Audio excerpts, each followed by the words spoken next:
ایک دن عتبہ کہنے لگا ابو جہل سے اور دیگر لوگوں سے کہ بڑی ہو گئی لڑائی، بڑی ہو گئی بحث، اس طرح کرتا ہوں میں جا کے نہ تو محمد ابن عبداللہ صلی اللہ، میں جا کے بات کرتا ہوں حضور سے۔ عتبہ آ گیا، کہنے لگا میں مذاکرات کرتا ہوں۔ صاحب نے کہا چل تو سیانا آدمی ہے، سمجھدار ہے، چلا جا۔ جا کے نہ تو وہی باتیں جو وہ ہمیشہ کرتے تھے۔ نبی کریم علیہ السلام سے کہنے لگا ہم سارے آپس میں ہیں، برادری ہے، قبیلہ ہے، ایک شہر ہے، پھر بھی لڑائیاں شروع ہو گئی ہیں۔ جو آپ کا کلمہ پڑھتے ہیں وہ الگ ہو گئے، جو ہمارے معاذ اللہ طریقے پہ ہیں وہ الگ ہیں، تو کوئی بات چیت نہ کر لیں بیٹھ کے۔ تو حضور نے فرمایا کرو نا۔ کہنے لگا اگر آپ سرداری چاہتے ہیں تو ہم دیتے ہیں، اور اگر آپ مال و دولت چاہتے ہیں تو معاذ اللہ ہم دیتے ہیں۔ جو آپ کہتے ہیں ہم کرتے ہیں، کسی طرح کا بھی آپ کا مطالبہ ہے تو ہم پورا کرنے کو تیار ہیں، تو آپ بتا دیں ہم وہ کر دیتے ہیں۔ وہ بڑی اس نے لمبی چوڑی تقریر کی، جتنی آفرے گنا سکتا تھا گنوائیں۔ کریم خاموش رہے۔ جب اس کی بات پوری ہو گئی تو حضور فرمانے لگے میں بھی کچھ بولوں؟ کہنے لگا بولیں۔ میرے نبی پاک نے قرآن پاک پڑھنا شروع کر دیے، چند آیتیں پڑھی، کھڑا تھا بیٹھ گیا، پھر اٹھ پڑا، کبھی ادھر جاتا ہے کبھی ادھر آتا ہے۔ حضور نے تلاوت ختم کی، کہا کوئی بات کرنی ہے؟ کہنے لگا نہیں مجھے اجازت دے دے۔ واپس گیا، جب گیا نا تو ابو جہل دور سے دیکھ کے کہنے لگا جو گیا تھا وہ تو عتبہ تھا، اور یہ جو آ رہا ہے یہ کوئی اور ہے، یہ کوئی اور ہے، یہ وہ نہیں ہے جو گیا تھا۔ واپس آیا تو کہا کیا طے ہوا؟ کہنے لگا یار طے کیا کرنا ہے، میں نے شاعر بھی دیکھے، کاہن بھی دیکھے، جادوگر بھی دیکھے، میں نے زمانہ گھوما ہے، اور جو قرآن وہ پڑھتے ہیں وہ بندے کا کلام نہیں، وہ رب کریم کا ہی کلام ہے، وہ اللہ کا کلام ہے۔ تم نہیں مقابلہ کر سکتے، تم باز آ جاؤ، وہ تمہارے بس کی بات نہیں۔ تیرے آگے ہیں یوں دبے لچے فصحا عرب کے بڑے بڑے، کوئی جان منہ میں زبان نہیں بلکہ جسم میں جان نہیں، اور کروں تیرے نام پہ جان فدا، نہ بس ایک جان دو جہاں فدا، میرا دو جہاں سے بھی نہیں جی بھرا، میں کروں کیا کروڑوں جہاں نہیں۔ اللہ تبارک و تعالیٰ نے انسانی زندگی میں تمام موسم رکھے ہیں، بچپن کا موسم، جوانی کی بہار، بڑھاپے کے اوقات، اپنوں کا ملنا، اپنوں کا بچھڑنا، شادیوں کی خوشیاں اور جنازوں کے غم، یہ سارا کچھ انسانی زندگی کا حصہ ہے۔ لیکن انسان چونکہ طبعی طور پر کمزور ہوتا ہے، اپنے مزاج کے لحاظ سے بہت ساری جگہوں پہ اس میں ضعف پایا جاتا ہے، تو یہ کرتا یہ ہے کہ جس تسلی کے ساتھ خوشی کو قبول کرتا ہے، اسی طرح کھلے دل کے ساتھ غم کو قبول نہیں کرتا۔ من چاہی زندگی گزارنا چاہتا ہے، حالانکہ من چاہی زندگی تکلیف کا باعث ہوتی ہے، رب چاہی زندگی انسان کو سکون عطا کرتی ہے۔ اللہ تعالیٰ نے انسان کے ساتھ آزمائشیں رکھی ہیں، جس طرح اللہ تعالیٰ کی طرف سے ملنے والی نعمتوں کو قبول کرتا ہے، اسی طرح اس کی طرف سے آنے والی آزمائشوں کو بھی کھلے دل سے اسے قبول کرنا چاہیے۔ اور یہ بات درست ہے کہ وما اصابکم من مصیبت فبما کسبت ایدیکم، انسان پر کچھ مصیبتیں وہ آتی ہیں جو اس کے ہاتھوں کے کسب کی وجہ سے آتی ہیں۔ بہت ساری قوموں پر عذاب اس لیے آئے کہ انہوں نے بعض گناہ کیے تھے، لیکن یہ یاد رکھیے گا کہ عذاب ہمیشہ گناہوں کی وجہ سے نہیں آتے، تکلیفیں ہمیشہ گناہوں کی وجہ سے نہیں آتی۔ انسان دکھوں میں، مشکلات میں صرف اپنی غلطیوں کی وجہ سے نہیں الجھتا، بلکہ نبی پاک علیہ الصلاۃ والسلام نے فرمایا ہے اللہ تعالیٰ کسی بندے کو کوئی درجہ دینا چاہتا ہے، اس کے اعمال اس طرح کے نہیں ہوتے کہ اسے درجہ دیا جائے، اللہ اسے کسی مشکل میں ڈال کے اس کے درجے کو بلند فرما دیتا ہے۔ بلندی درجات کے لیے، قرب الہی کے لیے، اللہ تبارک و تعالیٰ کی بارگاہ کی معرفت کے لیے بھی مصائب آتے ہیں۔ آپ دیکھیے نا، نبی پاک صلی اللہ تعالی علیہ وسلم نے فرمایا سب سے زیادہ تکلیفیں انبیاء پہ آتی ہیں، اور فرمایا میں اللہ کا محبوب ہوں، انبیاء کا سردار ہوں، میرے اوپر سب سے زیادہ تکلیفیں آئی ہیں، آزمائشیں آ جاتی ہیں، اور رب فرماتا ہے وَلَنَبْلُوَنَّكُمْ بِشَيْءٍ مِّنَ الْخَوْفِ وَالْجُوعِ، ہم ضرور تمہیں آزمائیں گے کچھ خوف کے ساتھ، کچھ بھوک کے ساتھ، وَنَقْصٍ مِّنَ الْأَمْوَالِ وَالْأَنفُسِ وَالثَّمَرَاتِ، ضرور تمہیں آزمائیں گے پھلوں کی اور جانوں کی کمی کے ساتھ، اگر تم اس میں ثابت قدم رہے، شکوے نہ کیے، اپنے رب کی رضا پہ تم راضی رہے، تو وَبَشِّرِ الصَّابِرِينَ، اے محبوب پھر جو میری رضا پہ صبر کریں انہیں میری جنت کی خوشخبری بھی عطا فرما دے۔ ہم تمہیں ضرور آزمائیں گے، خوف بھی، بھوک بھی، مالوں اور جانوں کی کمی بھی۔ مومن کی یہ شان ہوتی ہے کہ وہ کسی بھی موقع پر اپنے رب سے شکوہ نہیں کرتا، کسی بھی حال میں اپنے رب کی شکایت نہیں کرتا۔ نبی کریم علیہ الصلاۃ والسلام نے فرمایا اگر اللہ تعالیٰ کسی بندے کو بیمار کرے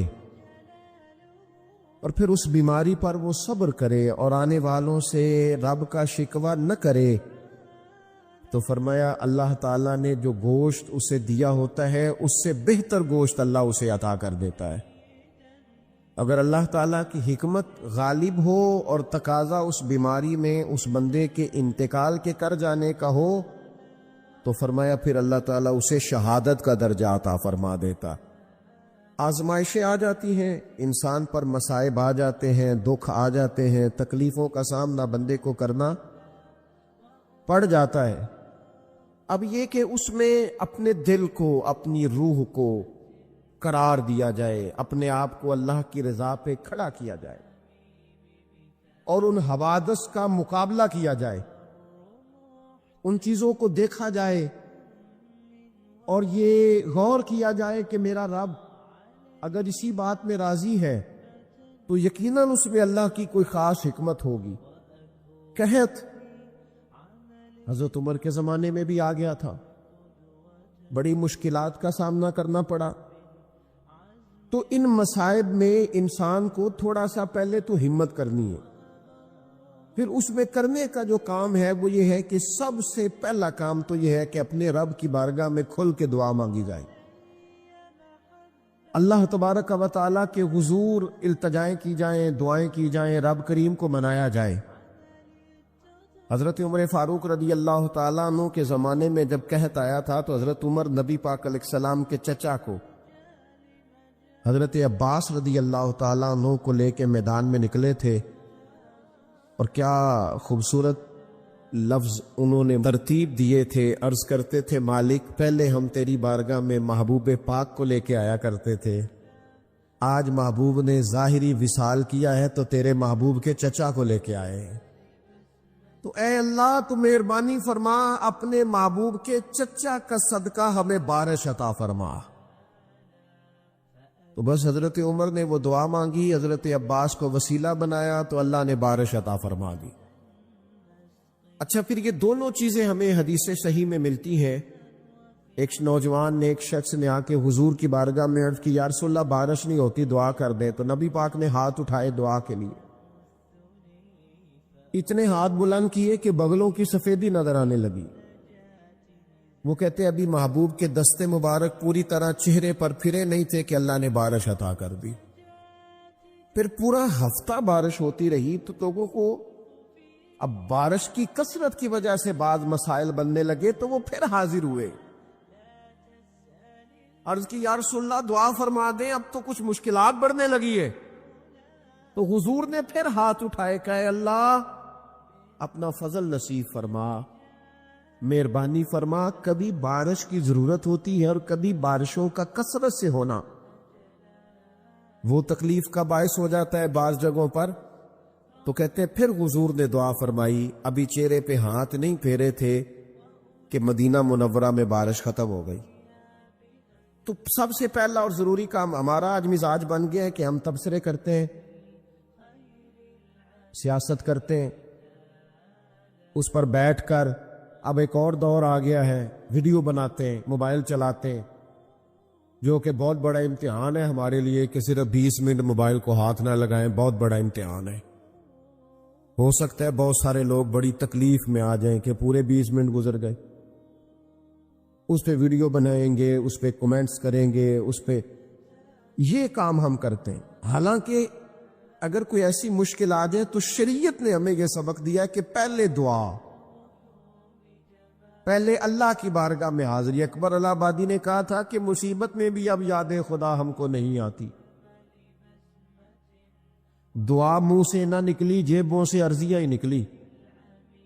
ہم محکموں میں درخواستیں دیتے ہیں لیکن دعا کی طرف بڑھتے. بڑا خوبصورت کام ہے.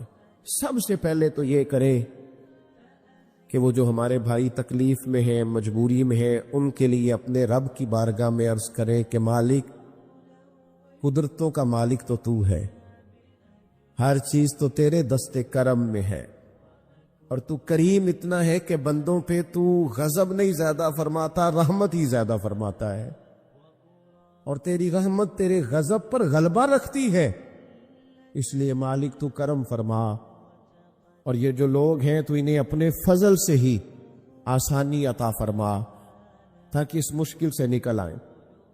جن دنوں قحط آیا تھا نا مکہ مکرمہ مدینہ طیبہ میں حضرت عمر کے زمانے میں، تو حضرت عمر فاروق فرماتے میں نے بغیر گھی کے کبھی کھانا نہیں کھایا تھا، لیکن میں نے قسم اٹھا لی تھی کہ جب تک سب لوگوں کو راشن کھانا میسر نہیں آتا میں بھی گھی نہیں کھاؤں گا.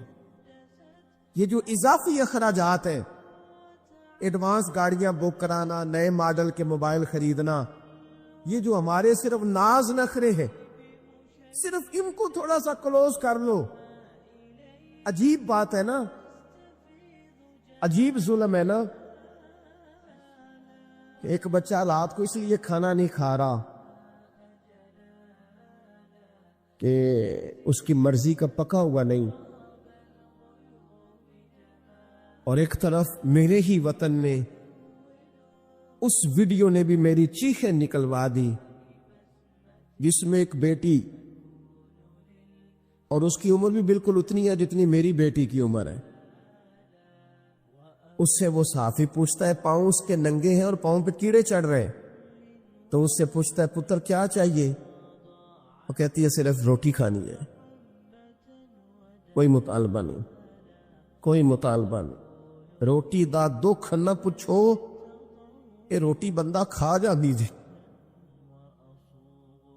روٹی بندہ کھا جاتی. اللہ کریم نے فرمایا وَتَعَاوَنُوا عَلَى الْبِرِّ وَالتَّقْوَىٰ. جب تقوی اور پرہیزگاری کا معاملہ ہو تو ایک دوسرے کے ساتھ تعاون کرو، ایک دوسرے کے ساتھ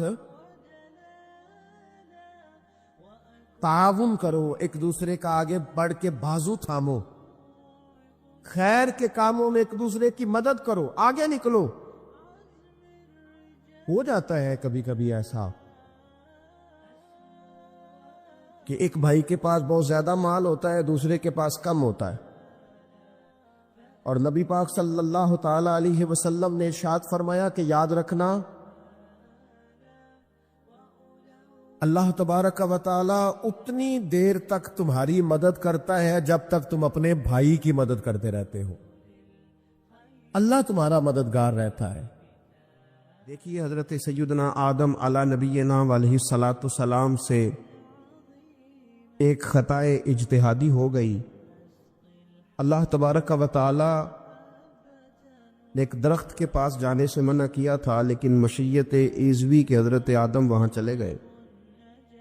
اور پھر جب انہیں محسوس ہوا نا کہ میرا رب ناراض ہو گیا ہے اور وہ زمین پہ تشریف لے آئے، تو 300 سال انہوں نے رو کے گزارے۔ یہاں تو خشک ہو گئی ہیں لوگوں کی آنکھیں۔ اب بھی لوگ ٹی وی کی خبروں پر زیادہ توجہ دیتے ہیں، لوگ ظاہری اسباب پر زیادہ نظر رکھتے ہیں۔ 300 سال جناب آدم علیہ السلام نے رو کے گزار دیے، 300 سال۔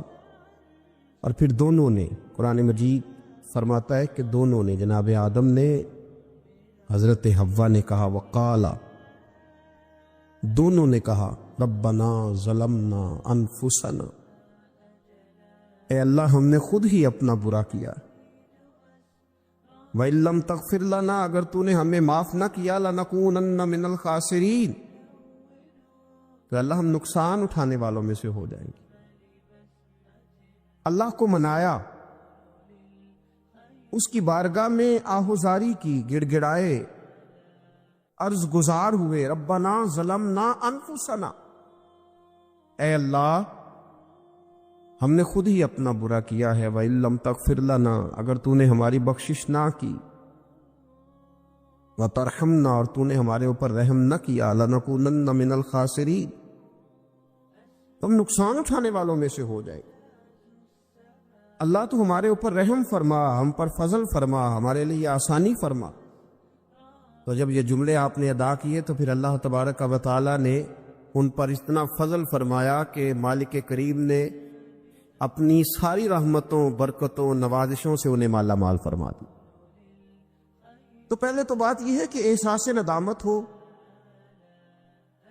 پھر اس کے بعد رب کریم کو منانے کی خواہش ہو، بے رخی کا مظاہرہ، اور اسی طرح کھیلتے رہنا اور اسی طرح روٹین کے کاموں میں لگے رہنا، بلکہ پہلے سے زیادہ ان چیزوں پہ توجہ کرنا جن پر پہلے کام کی جائے، فضولیات کو اپنے معاملات کا حصہ بنا لینا، لوڈو پہلے سے زیادہ کھیلی جانا، شطرنج کی بازیاں لگنا، اور فلموں اور ڈراموں پر توجہ بڑھا لینا، گیمیں کھیلنے لگنا، بجائے اس کے کہ اللہ نے اوقات دیے ہیں تو اس میں رب کو منایا جائے اس کی بارگاہ میں۔ لیکن وہ اس طرح جیسے شکاوت بڑھتی ہے، جیسے ہمیں احساس ختم ہو گیا، جیسے ہماری طبیعت کے اندر اب وہ والی بات نہیں رہی جو کہ ہونا چاہیے تھی۔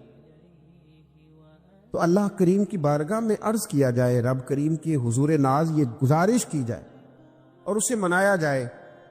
سورۃ المومنون کو دیکھیے تو اللہ تبارک و تعالیٰ نے ارشاد فرمایا، دیکھیے ذرا قرآن مجید کا انداز، فرمایا وَقُلْ رَبِّ اغْفِرْ وَارْحَمْ، کہا اے محبوب آپ فرمائیے، آپ مجھ سے کہیے، رب اغفر، یا اللہ تو معاف فرما دے، یا اللہ تو اپنے بندوں کو معاف فرما دے، ورحم، اور اللہ تو رحم فرما، اور محبوب آپ یہ کہیے کہ وانت خیر الراحمین، اے اللہ تو سب سے بڑھ کر رحم فرمانے والا، اے محبوب آپ یہ کہیے۔ یہ دیکھیے انداز، اللہ تو نے معاف کرنا ہے تو کر دے، فرمایا نہیں میرے حبیب پہلے کہیں گے، حضور فرمائیں گے، میں اپنے محبوب کی زبان اطہر سے اس بات کو سننا محبوب رکھتا ہوں۔ میرے محبوب کریم علیہ السلام فرمائیں گے وَقُلْ رَبِّ اغْفِرْ وَارْحَمْ وَأَنْتَ خَيْرُ الرَّاحِمِينَ، اے محبوب آپ مجھے کہیے کہ اللہ تو بخش دے، رحم فرما، اور تو سب سے بڑھ کر رحم کرنے والا ہے، کوئی آنکھو شاید من جاوے تے میرا کم تتڑی دا بن جاوے۔ اے محبوب آپ کہیے کہ اے اللہ تو رحم فرما، تو کرم فرما، اور تو سب سے بڑھ کر رحم کرنے والا۔ نبی پاک صلی اللہ علیہ وسلم نے نا ہماری توجہ دلائی، حضور صلی اللہ علیہ وسلم نے فرمایا بے توجہی کے ساتھ ادھر ادھر خیالات کر کے رب سے نہ مانگا کرو، تردد کے ساتھ، بے یقینی کے ساتھ نہ مانگا کرو، بلکہ رسول کریم صلی اللہ علیہ وسلم نے فرمایا، یہ حدیث پاک مسلم شریف میں موجود ہے، حضور فرمانے لگے جب رب سے مانگو نا تو اصرار کر کے مانگو، جب رب سے مانگو تو اصرار کر کے، بچہ ناز دکھا رہا ہے اصرار کر، اللہ سے مانگو تو اصرار کر کے مانگو، اور فرمایا رغبت کے ساتھ مانگو۔ کیا خوبصورت لفظ ہے حدیث کے، حضور فرمانے لگے اصرار کر کے مانگو، رغبت کر کے مانگو، رب کے لیے کوئی چیز دینا مشکل تو نہیں ہے نا، اس کے لیے کوئی مشکل ہے تمہیں عطا کرنا؟ تو رغبت کر کے اللہ سے سوال کرو، اسے مناؤ۔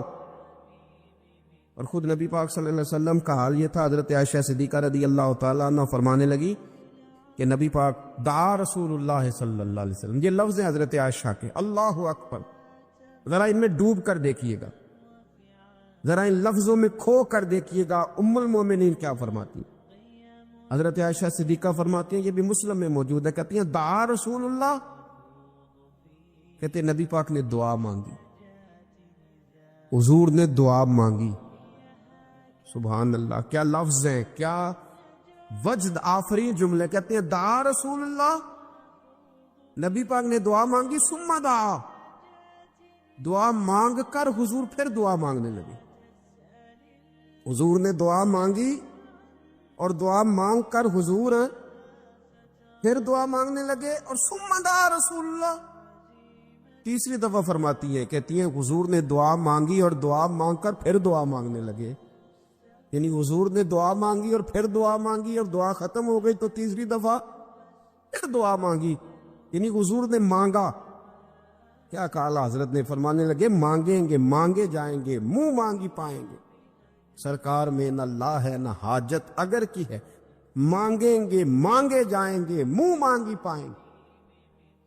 حضور نے دعا مانگی اور دعا مانگ کر پھر دعا مانگی، اور دعا مانگ کر پھر دعا مانگی۔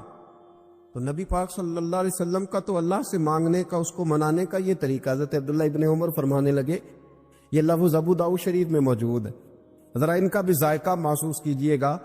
حضرت سیدنا عبداللہ ابن عمر فرماتے، میں حضور کی مجلس میں حاضر تھا، حضور مانگنے لگے اللہ سے، حضور اللہ سے مانگنے لگے۔ میں تو کئی دفعہ یہ دعا بھی مانگنے لگ جاتا ہوں کہ اللہ تو ان دعاؤں کی طرف تو دیکھ جو تیرے رسول نے ہمارے لیے مانگی۔ اللہ تو ہمیں تو نہیں نا مانگنا آتا، نہیں طریقہ آتا، نہیں سلیقہ آتا، نہیں انداز آتا، ہم تو بے توجہ سے لوگ ہیں، بیٹھنے کا ڈھب نہیں آتا ہمیں تو ہاتھ اٹھانے کا سلیقہ نہیں آتا، ہم تو وضو کرنے کے اس طریقے سے آشنا نہیں، پر اللہ تیرے محبوب نے تو خوب مانگا ہے نا تجھ سے، تیرے پیارے حبیب علیہ السلام نے تو تجھے منایا ہے نا ہمارے حق میں، تو اللہ تو ان دعاؤں کی طرف تو دیکھ۔ حضرت عبداللہ ابن عمر رضی اللہ تعالیٰ عنہ فرماتے، میں حضور کی مجلس مبارکہ میں بیٹھا تھا، ابو داؤد شریف میں موجود ہے، کہتے حضور دعا مانگ رہے تھے۔ دعا کیا تھی؟ دعا حضور یہ مانگ رہے تھے، رب اغفر لی، یا اللہ ہمیں بخش دے، وتب علی، اللہ ہماری توبہ قبول فرما، انک انت التواب الرحیم، بے شک تو توبہ قبول کرنے والا اور رحم کرنے والا۔ حضور دعا مانگ رہے تھے، اے اللہ رب اغفر لی، یا اللہ ہمیں بخش دے، وتب علی، اور ہماری توبہ قبول فرما، انک انت التواب الرحیم، بے شک تو توبہ قبول کرنے والا اور رحم کرنے والا۔ حضرت عبداللہ ابن عمر فرماتے، اس ایک دعا کو ایک ہی مجلس میں ایک ہی جگہ بیٹھ کر میرے نبی پاک نے اپنی زبان اطہر سے 100 مرتبہ ادا فرمایا۔ 100 مرتبہ حضور نے یہ لفظ کہے، رب اغفر لی وتب علی، رب اغفر لی وتب علی، رب اغفر لی، اے اللہ بخش دے، رحم فرما، وتب علی، بس قبول کر لے نا اب ہماری توبہ، انک انت التواب الرحیم، بے شک تو توبہ قبول کر لیا کرتا ہے، تو رحم فرمایا کرتا ہے۔ ایک ہی مجلس میں 100 دفعہ حضور نے دعا مانگی، دعا مانگ کے پھر دعا مانگی، اور دعا مانگ کے پھر دعا مانگی۔ اللہ کو منایا میرے رسول پاک، حضور نے ہمیں بتلایا، اسے مناؤ، اس کی بارگاہ عالی مرتبت میں جھکو، اور حضور نے خود بھی یہ طریقہ ہمارے سامنے بطور سنت کے چھوڑا، اور پھر نبی پاک صلی اللہ علیہ وسلم نے آگے بڑھ کے ہمیں کچھ اور باتیں بھی ارشاد فرمائی۔ حضور نے ہمیں بتلایا کہ پچھلے لوگ اپنے رب کو کیسے مناتے تھے، وہ کس طرح اس کے حضور ناز عرض کرتے تھے۔ حضور نے ہمیں اللہ کو منانے کے طریقے بھی بتلائے، فرمایا جب ماں باپ دعا مانگیں گے اولاد کے حق میں تو وہ مان جائے گا۔ حضور علیہ السلام نے فرمایا جب مسافر دعا مانگے گا تو اللہ مان جائے گا۔ فرمایا میرے رسول کریم نے جب بیمار دعا مانگے گا تو اللہ مان جائے گا۔ اور سید عالم علیہ السلام فرمانے لگے جب تمہارے ضعیف، کمزور، مجبور لوگ دعا مانگیں گے تو اللہ مان جائے گا۔ اور حضور نے فرمایا جب تم فرض ادا کر کے دعا مانگو گے تو اللہ مان جائے گا۔ اور میرے محبوب نے فرمایا جب پچھلی رات اٹھ کے تم اس کے حضور عرض کرو گے تو وہ تمہاری دعاؤں کو قبول کر لے گا، وہ تم مان جائے گا۔ اور حضور نے ہمیں دن بتائے، فرمایا جمعے والے دن مانگنا مان جائے گا، شب قدر کو مانگ لینا مان جائے گا، شب برات میں دعائیں کرنا وہ مان جائے گا، رمضان کی راتوں میں مانگنا مان جائے گا، قرآن پاک کے ختم کے موقع پر دعا کرنا مان جائے گا۔ طریقے بتلائے۔ اب یہ ہے کہ ہم نے تو مانگنا تھا نا اس کی بارگاہ میں، ہم نے تو حاضر ہونا تھا، ہم نے تو جانا تھا۔ اب ہم نے آگے بڑھنا ہے، اس کے حضور عرض کرنا ہے۔ حضور نے ہمیں بتلایا کہ مومن متقی ہوتا ہے نا، پرہیزگار ہوتا ہے،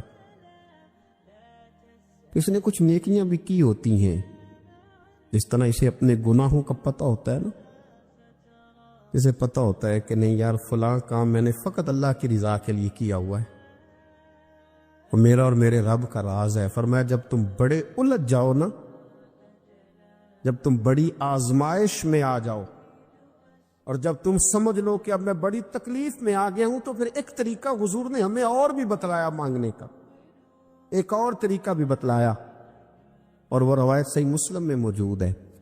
راوی حضرت عبداللہ ابن عمر رضی اللہ تعالیٰ عنہ، حضور فرماتے ہیں 3 لوگ سفر کر رہے تھے۔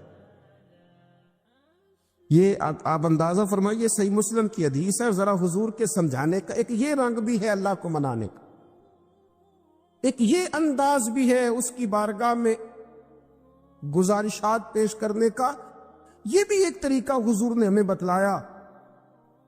اگرچہ اپنی نیکیوں کو چھپانا چاہیے، نیکیاں جو چھپی ہوئی ہوتی ہیں وہ قیمتی ہوتی ہیں، وہ قیمتی چیزیں ہوتی ہیں جو لوگوں نے چھپا کر کے رکھی ہوتی ہیں۔ حضرت عبداللہ ابن عمر فرمانے لگے کہ نبی پاک صلی اللہ علیہ وسلم فرماتے ہیں 3 لوگ سفر کر رہے تھے، رستے میں طوفان آ گیا، تیز بارش شروع ہو گئی، تو حضور فرماتے ہیں وہ تینوں بارش سے بچنے کے لیے ایک غار میں چھپ گئے۔ ان کو پتہ ہے پرانے زمانے کے اندر غاریں ہوتی تھیں، اور لوگ جب سفر کرتے تھے لمبے تو پتھروں اور پہاڑوں کے بیچ میں سے سفر کرتے تھے، وہ غار کے اندر چلے گئے۔ اب چونکہ طوفان بہت زیادہ تھا، جب وہ غار کے اندر چلے گئے تو اللہ کے پیارے حبیب صلی اللہ علیہ وسلم فرماتے ہیں پتھر اوپر سے لڑکتا ہوا آیا اور غار کے منہ کے آگے آ کے اس نے غار کو بند کر دیا۔ اب اتنا تیز اور اس مضبوطی کے ساتھ وہ پتھر لگا اور اتنا صحیح فٹ ہوا کہ اندر روشنی آنی بھی ختم ہو گئی۔ اب 3 لوگ ہیں، تھوڑی دیر تو وہ پریشان رہے کہ شاید اب کبھی بچ نہیں سکیں گے، شاید چاروں جانب اندھیرا ہی ہے اور اندھیرا ہی رہے گا، شاید یہاں سے نکلنے کے لیے اب ہمیں کوئی رستہ میسر نہیں آئے گا۔ وہ پہلے تو پریشان ہوئے، پھر کہنے لگے یار اس طرح کرو، ذرا غور کیجئے گا میری بات پہ، فرمایا اس طرح کرو، اگر کوئی زندگی میں نیکی کی ہے نا تو ذرا اس نیکی کو یاد تو کرو، اور یاد کر کے اس مالک کے حضور عرض تو کرو، وہ کریم ہے، کوئی آنکھو شاید من جاوے کہ گل کم تتڑی دا بن جاوے، عرض تو کرو۔ ان میں سے یہ آپ اندازہ فرمائیے یہ بات بیان کون کر رہا ہے؟ یہ مدینے والے رسول بیان کر رہے ہیں، یہ نبی پاک علیہ السلام نے بیان فرمایا، یہ وہ کہانی ہے جو ہمیں ہمارے نبی پاک نے سنائی، رسول کریم علیہ السلام نے ہمیں بتلائی، یہ داستان محبت۔ حضور فرمانے لگے ایک نے ان میں سے ہاتھ اٹھائے اور اس نے انداز کیا چھیڑا، عرض کرنے لگا اللہ تو جانتا ہے نا میں نے بکریاں رکھی ہیں، میں غریب ہوں، مزدور ہوں، اور مالک تو یہ بھی جانتا ہے کہ میرے بچے بھی ہیں، بیوی بھی ہے، اور میں جب بھی گھر لوٹا ہوں تو دودھ میں نے بچوں اور بیوی کو پہلے نہیں دیا، بوڑھے ماں باپ کو پہلے دیا۔ اللہ میں نے ان کے ساتھ ہمیشہ کرم کے بازو کھول کر معاملہ کیا. وہ غار میں تنہا بیٹھے ہیں اور اپنے مالک کو منا رہے ہیں. عرض کرتے ہیں اللہ تجھے یاد ہے نا ایک رات جب میں بڑی دیر سے لوٹا تھا, لکڑیاں کاٹتے درخت تلاش کرتے مجھے دیر ہو گئی, میں دیر سے لوٹا تھا, نیت یہ کر رکھی تھی کہ دودھ سب سے پہلے ماں باپ کو پلاؤں گا. مالک جب میں لوٹا تو وہ بوڑھے تھک کر کے سو گئے تھے. میری بیوی نے مجھے کہا کہ بچوں کو پلا دو, وہ سو گئے. تو میں نے کہا نہیں, میرے ذمے ہے ان بوڑھوں کے دل کو ٹھنڈا کرنا, ان سے پیار کرنا. اللہ بیوی مانگتی رہی, بچے طلب کرتے رہے, میرے ٹانگوں میں گھومتے رہے, بار بار آتے رہے, اور میں نے دودھ نہیں پلایا. اے مالک فجر ہو گئی, آفتاب طلوع ہونے کا وقت آ گیا, پر میں نے ماں باپ کے بیدار ہونے کا انتظار کیا. اے اللہ وہ جب اٹھے تو ان کی آنکھوں میں جو میرے لیے دعا تھی اور ان کے سینوں میں جو میرے لیے کرم تھا, اگر تیری بارگاہ میں وہ نیکی قبول ہے تو مالک پھر رحم فرما, میں مشکل سے آسانی عطا فرما. سنو سنو, رسول کریم صلی اللہ علیہ وسلم فرماتے ہیں کہ اس بندے کی دعا مکمل ہوئی تو پتھر تھوڑا سا سرک گیا, اور اتنا سرکا کہ آسمان نظر آنے لگا. جس نے ماں باپ کو منایا ہے, ان سے پیار کیا ہے, پھر یہی بات وسیلہ بن جائے گی رب کے ماننے کا, پھر یہ وسیلہ بنے گی, اللہ اس سے مان جائے گا. پھر رسول کریم صلی اللہ علیہ وسلم فرمانے لگے, دوسرا بولا اور عرض کرنے لگا کہ اے اللہ تو جانتا ہے مجھے اپنے چچا کی بیٹی بھانے لگی تھی, میں اس کی طرف رغبت کرنے لگا تھا, اور میں نے جب اس سے جا کے ارادہ کیا کہ میں تیرا طالب ہوں, تو اس نے مجھے کہا کہ پہلے 100 دینار لاؤ. بانا تو اللہ میں نے مشقت کر کے 100 دینار جمع کیے, اور جب میں پوری طرح اس پر حاوی ہو گیا, وہ میرے قبضے میں آ گئی اور گناہ کا میں نے ارادہ کر لیا, تو اس عورت کے منہ سے ایک جملہ نکلا کہ اللہ سے ڈر. اے مالک وہ میرے قبضے میں تھی, اے اللہ میں گناہ پر قادر تھا, میں چاہتا تو گناہ کر لیتا, لیکن جب اس نے تیرا نام لے کے کہا نا کہ اللہ سے ڈر, اللہ میں ڈر گیا, میں اسے چھوڑ کے آ گیا. اگر تجھے یہ بات پسند ہے تو پھر نکال دینا اس مشکل سے, پھر کر دینا کرم. اللہ میری بھی تو چڑھتی جوانی تھی نا, میں بھی تو سب کچھ کر سکتا تھا, پر تیرے لیے, تیری خاطر میں لذت گناہ سے باز رہا, تو اللہ تو رحمت فرما دے. حضور فرماتے اس کی دعا مکمل ہوئی تھی کہ پتھر تھوڑا اور سرک گیا. پھر تیسرا بولا, اور اس نے بول کے کہا, اے اللہ ایک مزدور کو, ایک دیہڑی دار کو, ایک غریب کو میں نے کام پہ رکھا ہوا تھا, یہ تیرا اور میرا راز ہے اللہ. وہ مزدور, وہ دیہڑی دار میرے پاس کام پہ لگا تھا, کچھ چاول میں نے اس کی اجرت مقرر کر دی کہ تو کام مکمل کرے گا تو میں تجھے دوں گا. وہ جب اجرت لینے کا وقت آیا تو وہ بگڑ کر ناراض ہو کر چلا گیا. میں اسے ڈھونڈتا رہا, وہ مجھے ملا نہیں. میں نے اس کے چاولوں کی قیمت کاروبار میں انویسٹ کر دی, اس کا تھوڑا سا سرمایہ, پر میں نے کھایا نہیں. پھر وہ اس سے میں کاروبار کرتا رہا, اور اتنا کاروبار کیا کہ بہت ساری گائیں اور ان کے چرواہے تیار ہو گئے. وہ سالوں کے بعد لوٹا, میں نے اس غریب کا مال کھایا نہیں بلکہ بڑھایا, محفوظ کر کے رکھا. وہ سالوں کے بعد لوٹا اور کہنے لگا میرا مال, تو میں نے کہا وہ ساری گائیں تیری ہے, وہ چرواہا تیرا ہے, یہ سارا کچھ تیرا ہے. وہ کہنے لگا تو مجھ سے مذاق کرتا ہے, میں غریب کہاں اور گاؤں اتنی بڑی گائیں کہاں, تو مذاق کرتا ہے. تو میں نے کہا مذاق نہیں, میں نے اپنے رب سے ڈر کے تیرے مال کی حفاظت کی, یہ تیرا ہے. اے اللہ میں کھا بھی تو سکتا تھا نا, پر تجھ سے ڈر کر میں نے وہ سارا محفوظ رکھا. اللہ اگر تجھے میری یہ ادا پسند ہے تو پھر آج مان جانا, آج راضی ہو جا. اللہ کے رسول فرماتے ہیں اس کی دعا مکمل ہوئی تھی کہ پتھر لڑکا اور ان کے لیے رستہ بن گیا. وہ باہر آ گئے تو حضور نے ہمیں بتلایا کہ وہ تمہاری نیکیاں جو چھپی ہوئی ہیں, وہ تمہاری نیکیاں جو تم نے خالص اللہ کی رضا کے لیے کی ہیں, ان نیکیوں, ان اعمال کا وسیلہ بھی تمہارے رب کے ماننے کا ذریعہ بن جائے گا. اس کو منایا جائے، اس کی